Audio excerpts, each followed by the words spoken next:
Good. Yeah. 98.1. Start your day the smooth breakfast way. Always fresh. Weekday mornings on Smooth 98.1. The Smooth presents the headlines, the stories of national current affairs.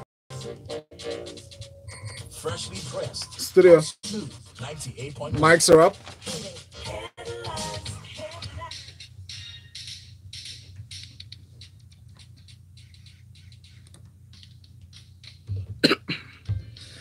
Hello, good morning, Lagos, and thank you so very much for staying with us here on Smooth 98.1. You're listening to Smooth Breakfast with me, Valentine. It's time for us to go into detailed analysis of our newspaper stories. This morning in Lagos, there's one way to do this. Actually, join us. Actually, multiple ways. One of them on WhatsApp, you send a message to 0809 444 0981. That's for WhatsApp messages, 0809 444 0981. We're streaming live on YouTube, so you can watch wonderful gentlemen in the studio to do analysis to these stories. I'm talking about, first, I'll start with the wonderful gentleman who's joining us today for the first time, Dr. Okechukwu Amah. Okechukwu Amah, welcome. Yeah, good morning, Nigeria. Good morning. Okechukwu Amah is from the Lagos Business School, and he's here to treat operational issues, especially taking a look at some of the stories, especially the one from power plants, and then talking about the Third Mainland Bridge. We'll look at those together, and you can find him up on Twitter at Okey Amah AMAH. All right, all together. And then Devoe Okorie. Good morning.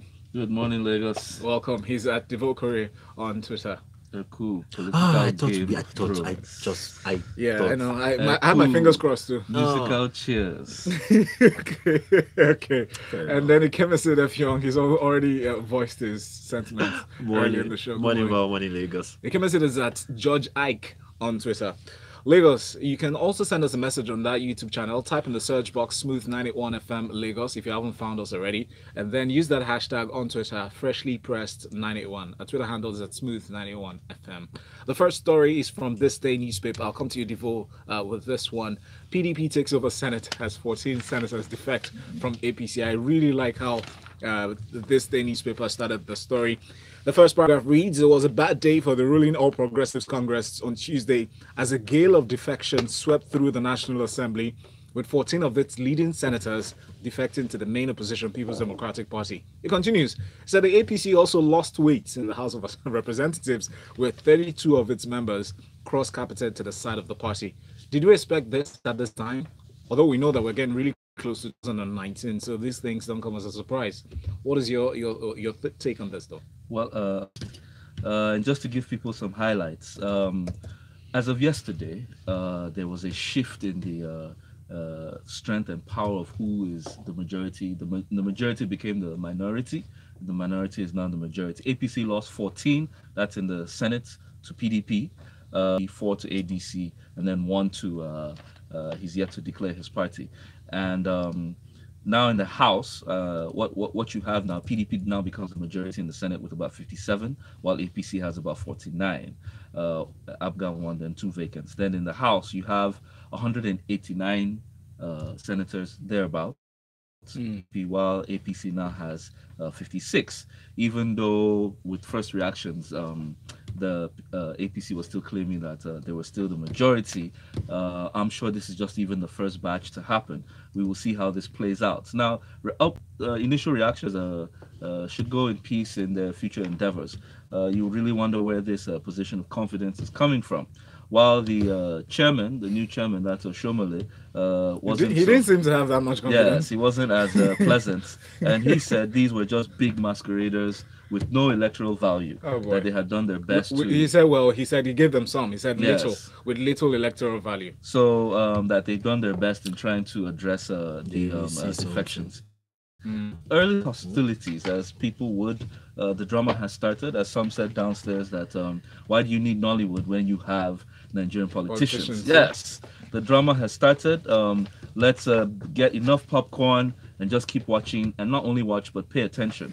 Now, they started by blocking the house of the Senate President and his deputy, that's Okorie yesterday. The police claiming that he was meant to report to the force head office on the crime-related in Kwara State. But while the deputy senator couldn't make it, Saraki, in a Superman mafia-like style, showed up at the National Assembly to pass the defections and close them for their break. Now, police have denied, and my issue with the police is how they have continually been embarrassing this presidency, in the sense that showing off that the presidency is using state organizations that are not in public interest. Now, but we're going to find out in detail much later in this during this program, Freshly Pressed, the reasons why that the police gave, and we'll find out really how that transpired. Let me just quickly wind this up. Yeah. And then the political parties, their issues for the defections were APC had a lot of imposition, internal democracy that was not taking place, and non-recognition, and that they're not important. Now, in as much as the politicians are at move, it's our duty as citizens to keep watch of this. Whichever ship is sailing, we need to be ensured that our interest is protected, because at the end of the day, for them, it's all about money and power, about what comes to them at the end of the day. At the end of the day, we, the citizens, are on the losing end. So we should not be swayed by the drama, but ensure that we hold our politicians, our leaders, accountable. Thank you very much, Devoe Okorie. You see this, take a look at this on our Twitter page. Valentine is coming. We've already gotten Vlad Impela sending us nice emojis. Interesting. All right, so the next story is from ThisDay newspaper. Nigeria loses 3,036 megawatts. 6 power plants remain shut. Okechukwu Amah, we is seen in this story that Nigeria has lost or continues to lose. This time, a record 3,036 megawatts of electricity as 6 gas-fired power generation plants have not been able to generate electricity to the national grid as a result of operational challenges and gas supply constraints. They said the daily operational record for July 21st, that was gathered from the report obtained from the Office of the Vice President, showed this record, and also highlighting in this story some of the constraints that some of the discos distribution companies have been experiencing. One of which is unavailability of gas, another line constraints, transmission infrastructure due to insufficient gas supply. So many of them. Should we say, because we're looking at these things and noticing a constant trend, so it's almost as if they were not ready. Talking about the discos and even the other distributors of power, I said they were not ready for these problems or these challenges that are presenting themselves right now. Is there some other angle we should be looking at this? Okay, thank you, Valentine. Let me start by maybe telling my viewers that there are 3 portions to the whole issue of electricity: generating, the transmitting, and the distributing. Yeah. The generating and transmitting are wholly federal government, and therefore they handle that. While the disco, they've been privatized, and some people are doing it. But what you discover in the write-up is sort of blame game. Everybody is blaming the other person and is claiming to be the victim. Now, the report says this report goes all the way to the VP's office, which tells you how high it has gone and should have an executive attention. Now, what baffles me is the vagueness of the reasons given. Operational issue is very vague. Gas on. So it isn't the availability of the gas, for getting that gas to those who are going to generate it. And unfortunately, the power plants involved are very close to the source of gas supply.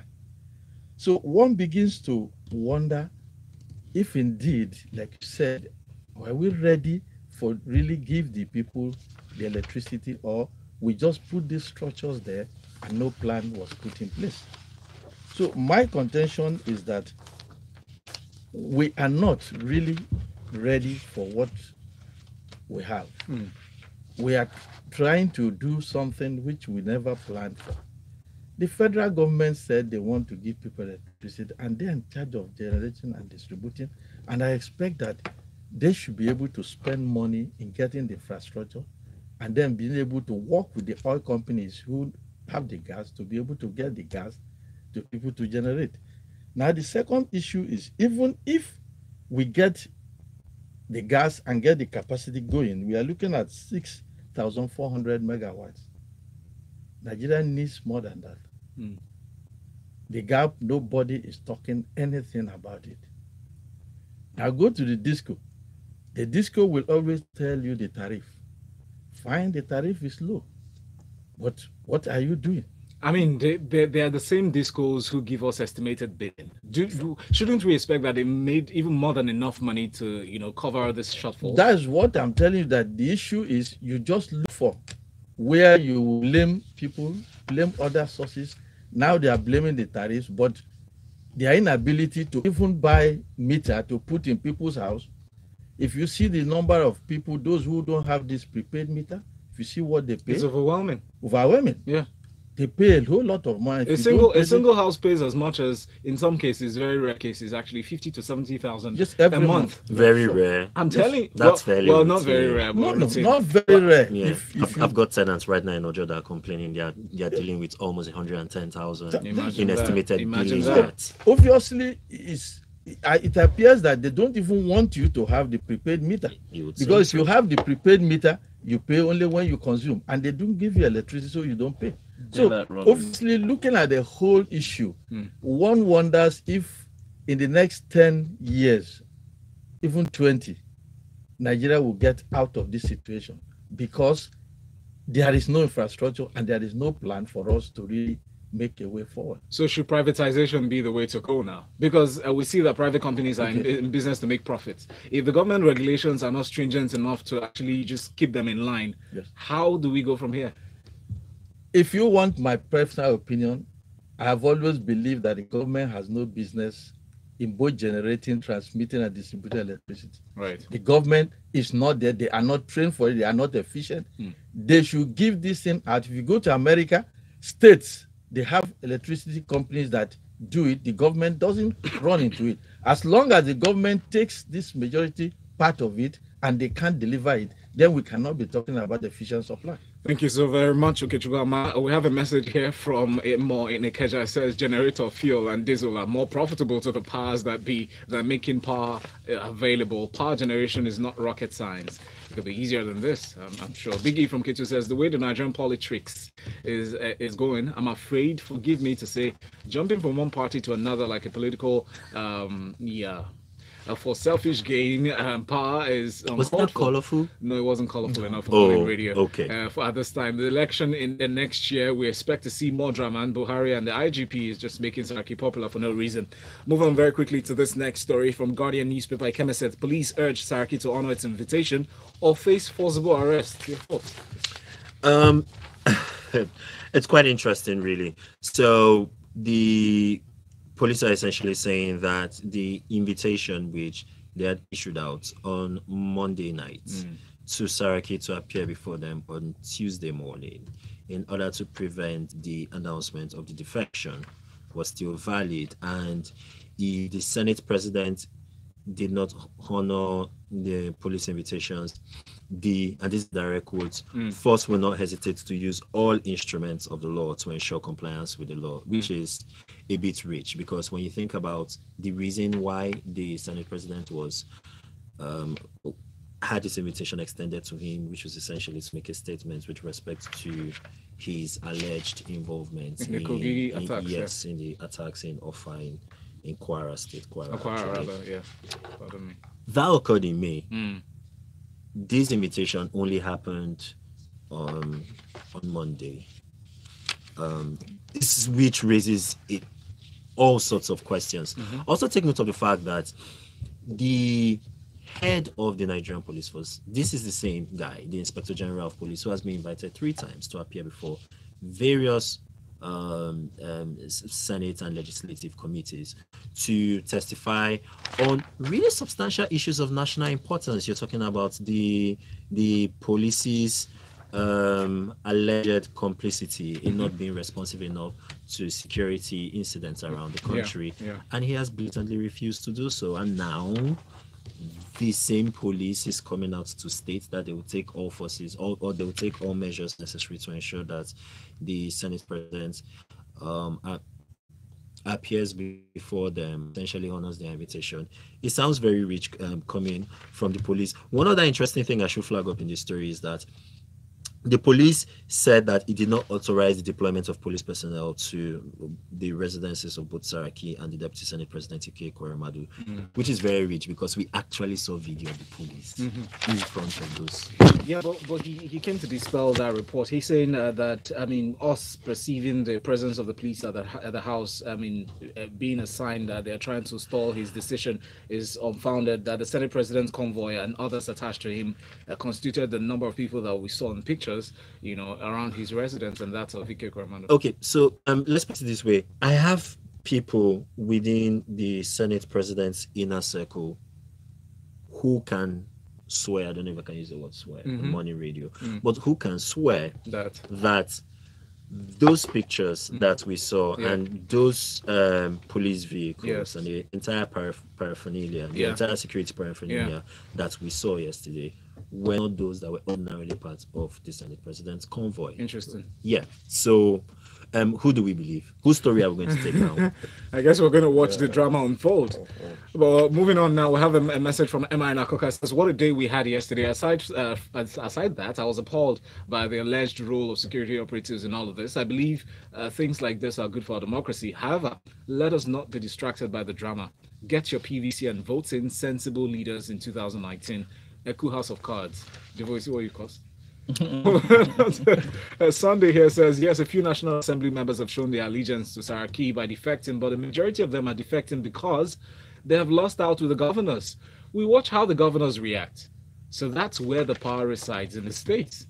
Interesting. Benga here says, unfortunately, the politicians are always the ones winning while the masses continue to suffer. Whenever their selfish political ambition is being threatened in one, they move to another party to actualize their selfish interest. No political ideology, no interest in the people, in their intentions or moves. It's all about selfish interests. We'll move on now to this next story from about Third Mainland Bridge. That says the federal government postpones repairs on Third Mainland Bridge, as from the Guardian newspaper. Okechukwu Amah. Yeah, I think I was reading the traffic situation in Korodu yesterday. I felt if this happened, then people are in trouble. Yeah. And my problem was knowing that the ministers and their governors have a way of showing off power to each other. I thought they were going to use this. You know, when they show this power, the masses suffer. Yes, because that was expressed in the skeptic remarks that we got in reaction to the stakeholders meeting that they called for on Monday. Yeah. So apparently it has. Yes, I'm really worried that they might end up where they are, who is more powerful, and then the people will suffer. But yielding and allowing it, because they are not prepared for this. They are not really prepared for this. Now, something that came up for what the minister said was the things they are putting in place to remove the tankers, building 300 capacity, something. Is that enough? I think what we are doing is, let's go back. Why are the tankers on the road? Is this something with the port or something with the services they are getting there? Or should we actually be having that level of activity in Lagos port? But we should handle those things rather than building 300 capacity truck park, building this, building that. I don't think that is will solve the issue. The issue is, why did, in how many years ago, this wasn't there. So something must have happened that created this problem. Let's go. You know, Nigerians, we are very good at solving what we can see and then leaving what is causing it to be there. And then what happens is that it comes out in a bigger way to face us and to challenge us. So I like what he said they are doing, but let them step back and ask a fundamental question. Why did this issue of queue start in the first place? Yeah, the Minister of Power, Works and Housing, Babatunde Fashola, had said that the earlier maintenance test that was scheduled to start this Friday, July 27th, to end 3 days after, is being postponed from that to August 24th. and extends till August 26th. So we'll see how that work is going. Another thing I want to, you see, postponing from 24th for 30 days. I assume that they will go back to the drawing board and make plan. No, I think the state commissioner of transportation had said after that stakeholders meeting on Tuesday that they hope to have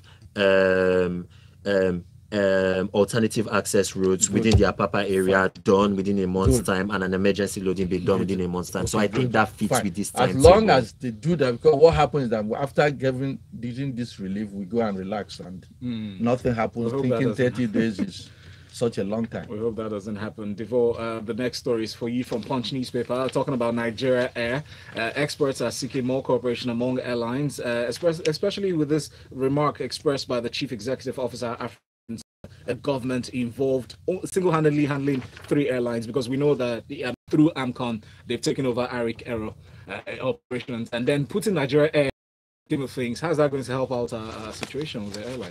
Well, it's an industry position that we should take cognizance of. Nick Fadiba was speaking at a conference yesterday here in Lagos. Now, the first thing he said that the government needs to take a position on Arik and Aero. As you know, AMCON took over because of the mishandling of sub-funds and management. And they own up to 60%, which is by public funds. So how do you straddle 2 airlines that you have interest in at the same time you're floating a third one? There's going to be a conflict. How competitive can that be? And we've been talking about removing government from operation and just allowing them to regulate, but here they are putting their hands even deeper in the pie. Now he's saying that this cooperation is required given the fact that we have the biggest domestic market, bigger than Kenya, bigger than South Africa, bigger than Ethiopia and Egypt. And Ghana. For example, in Ethiopia, Ethiopian Airlines has 100 airlines, just 100 aircrafts on its fleet, one airline, while in Nigeria, about 10 of our airlines can only make up of about averagely 5 each. So there needs to be some collaboration required here. Now, the most important part that we should take a look at is where he mentioned there are many unanswered questions with this floating of Nigeria Air. Who's going to be the new management? Who are the investors? How many fleets do they intend to run? What's the interface with local domestic airlines, given the fact that government has a hand in the other 2? So in whose interest will government be acting if government is creating competition amongst its own investments? I think we've always said that quality is better than quantity.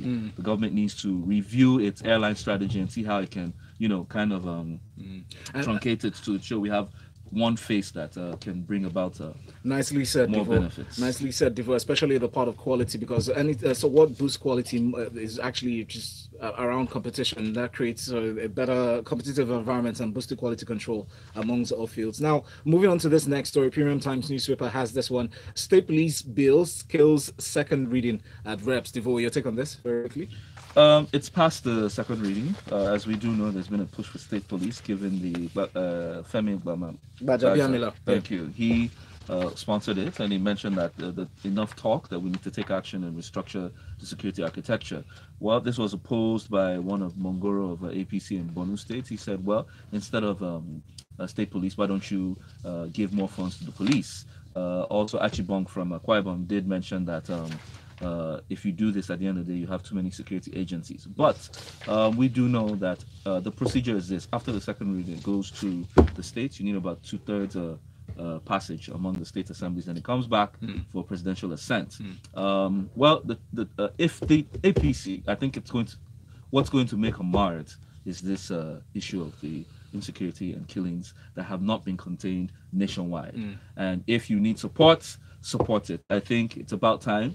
As Femi said, there's more good to it than there's bad. Yeah, and one well with the other.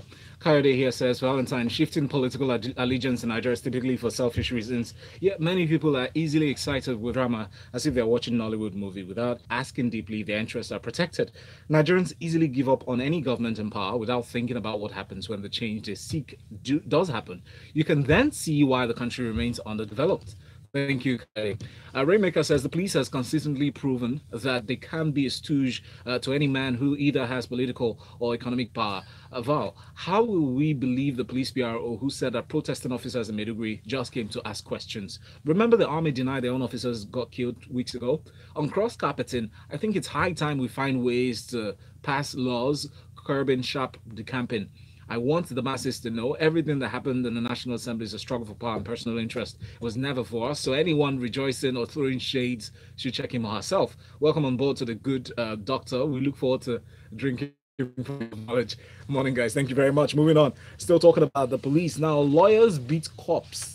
Aided robbers escape, says Imo CP. So the Commissioner of Police of Imo State, around the situation that happened at Ngokpala local government area, Ikemesit, it was reported that the police stormed to the magistrate court where 3 robbery suspects were being arraigned, and the case went south. Now the police commissioner is coming to say that it was actually the lawyers who aided the robbers' escape. What are your thoughts on this?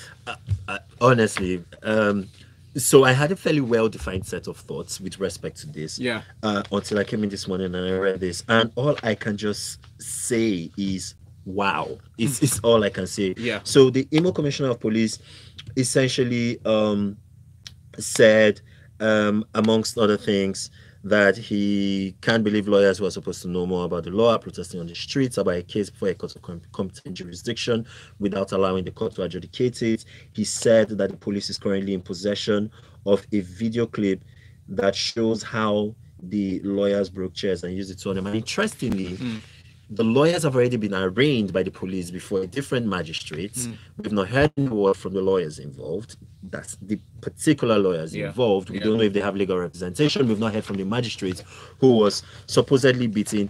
It's just so interesting for me. We're just talking, we're just making reference now to the state police, the debate over the state police and everything. And you also had a situation that went down with how the police treated some of the highest officials, some of the highest elected officials, I should say, in this country. All of these beggars believe these are the guys who are supposed to be in charge of maintaining the lives and the properties of Nigerians. When you have a situation where the commissioner of police, who had hitherto not see anything, come out and accuse people when there is almost near verifiable evidence to the contrary, coming out and presenting an alternate reality. But they have video evidence. It is there's no word yet about whether the video will be turned in evidence or whether the video was mentioned to the press. There's nothing in the Punch story that states exactly that the journalist actually asked for access to the videos.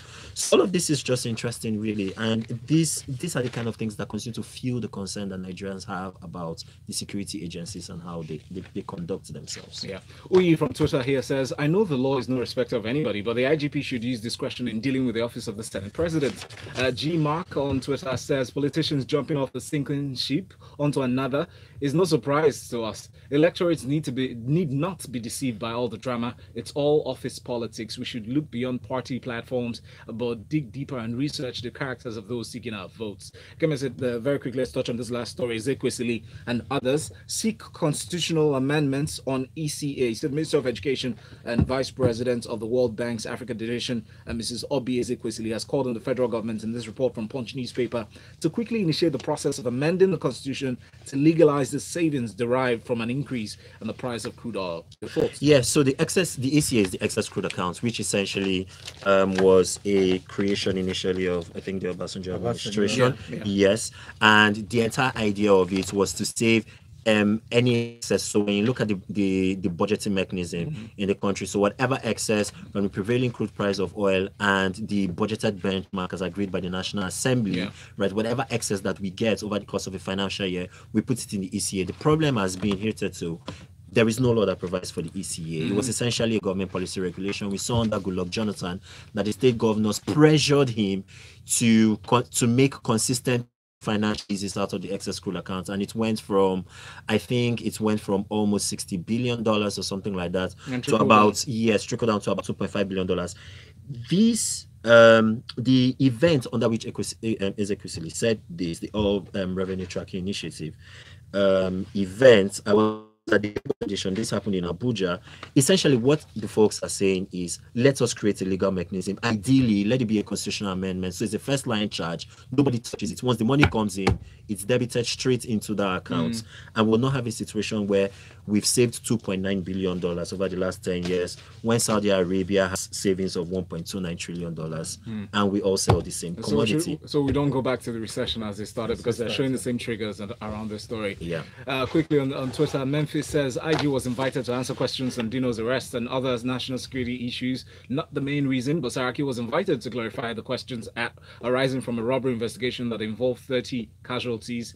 No basis for comparison, but it must be politicized. I guess there's sarcasm in there. This one's from Lanre Yakub. Lanre Yakub says, good morning, Smith family. We're having those tankers on the roads because pipeline vendors are making it difficult to transport oil via the pipe interstate and even intrastate. And for the defectors, they all have problems with their state governors, not Buhari and to me. It's over for them politically. Jiri from Surulere says, you have people in Saraki's inner circle who can swear.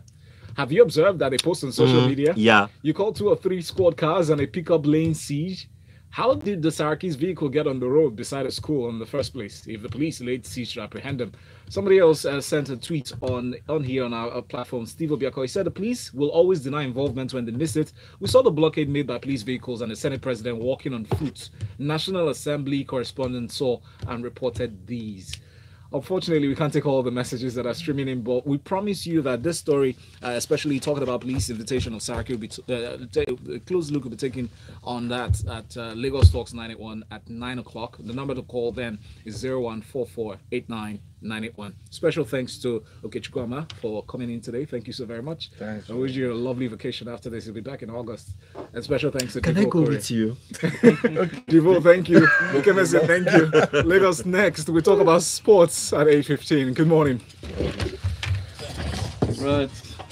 Okay. Thanks. Bye-bye. Bye-bye. Thank you. Go be now.